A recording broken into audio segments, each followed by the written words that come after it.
Ladies and gentlemen, please welcome Aaron Chang.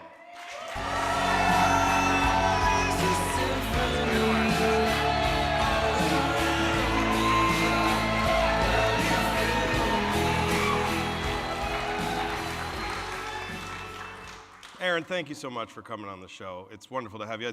By the way, thank you for this gift, too. I don't know if the camera can see this. This is beautiful.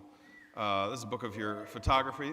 Is this new? Did this just come out? Or That just arrived today. That's the third edition of our San Diego book. It's a personal look at San Diego through a local's eyes. It's absolutely beautiful, and I don't know, the camera probably can't. Anyway, it's gorgeous, and your photography is amazing. How did you get started in photography? I know you're a surf and ocean sort of expert on photography. How'd that come about? Well, I got started in photography almost by accident. I was taking photography in high school.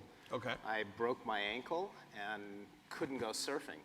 So my best friend's dad gave me a Super 8 camera, and I hobbled out on the pier and filmed my friend surfing. Okay. And that was the magic moment for me when the light went on that this is something special. If you get injured, that you can just take pictures of. Yeah, it's something to like fall the guy back from on. Rear Window, right? Yeah, always have plan B. Right. Anyway, so a couple days after I graduated from high school, I moved myself to Hawaii to go surfing. That was my dream. Okay. And I had a very wise cousin who said, well, if you're going to surf, you've got to work. What can you do? And I said, well, I know how to take pictures.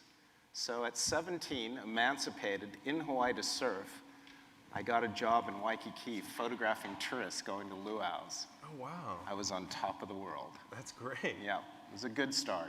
That is. Is there a way now to take pictures of yourself surfing? Can you do a selfie book at some point? Or that's probably beneath a real photographer. Can you do selfies? Of or course. what? You like selfies? I think it's called a surfie. A surfie. Thank you, Keith. Right. He just coined that term. We can use that. You can have it. It's Okay, all right. thank you. We're giving it to you. Do you remember what your first camera was? You said a Super 8? I do, What was it? actually. My very first camera I bought at a store called Camera Mart on B Street downtown. And when you're 17, to go to an actual camera store and buy something off the rack, it'd be like walking into UTC and buying a Tesla today. It was a big experience, but I bought a Nickermat FTN. That was my first camera. Okay. 35 millimeter film camera, workhorse, made by Nikon. Amazing camera. Cool. What are you using today? So many different All kinds cameras. of I have a things, yeah. closet full of cameras. Okay.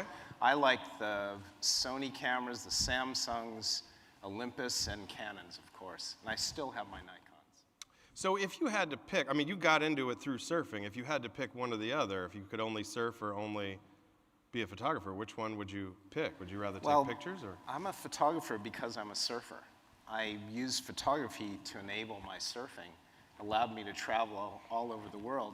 For a long time, and I think most people would choose to be a professional photographer, but I've had an incredible experience and a long career being a photographer, so at this point I'd have to choose photography. You would choose photography? I would. Okay. Even though I guess you can't make a lot of money on surfing, can you? Or you If can. you're Kelly you can be a Slater, professional- you If you're can. Kelly Slater, Yeah. I got you.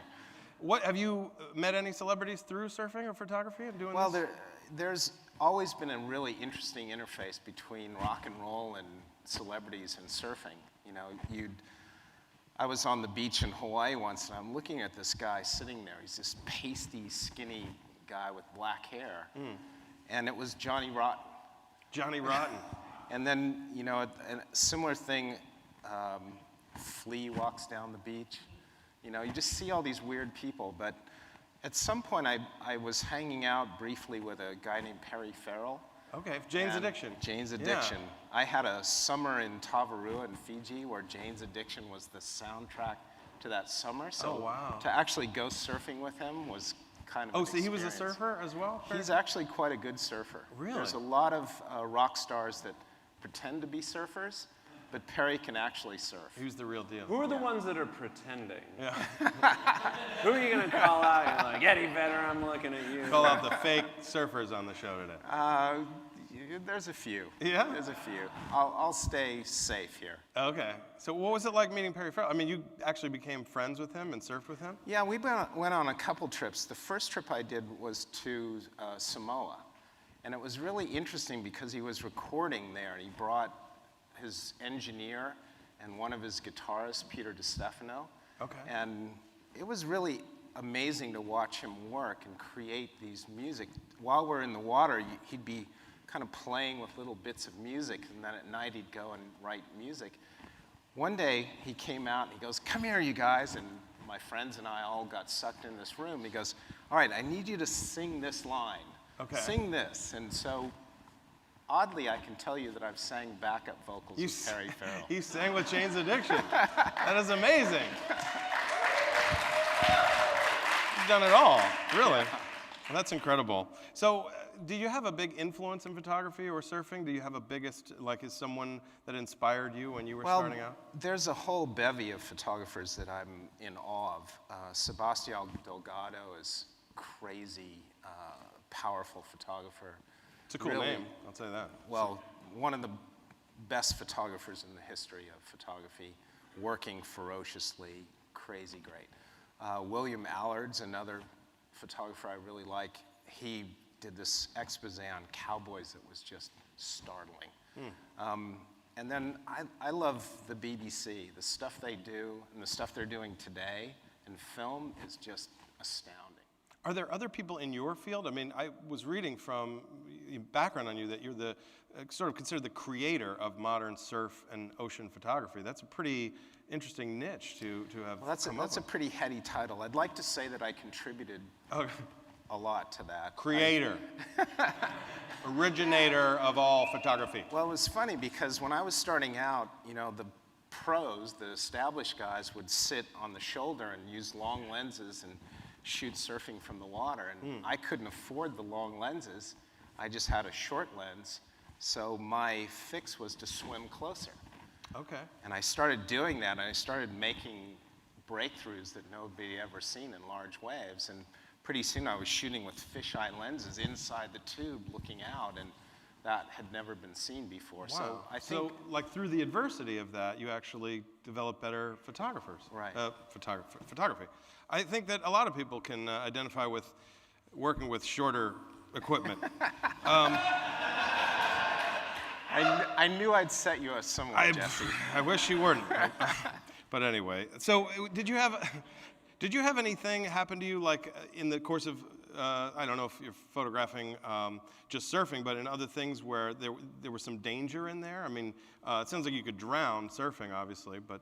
What I did to make a name for myself was swim and surf when nobody'd go in the ocean. So I trained hard for that, and I constantly pushed the limit higher and higher, so that when I was in Hawaii at the peak of my game, and the surf was out of control and nobody'd go in the water, I'd go for a swim just to see if I could do it. Wow.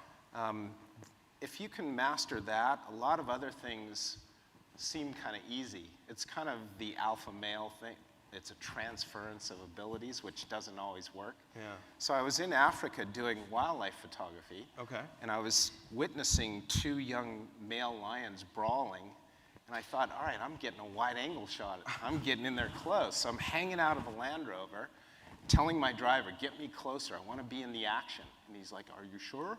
And I said, yeah, get me closer. He's like, you might want to invest in one of those long lenses for this.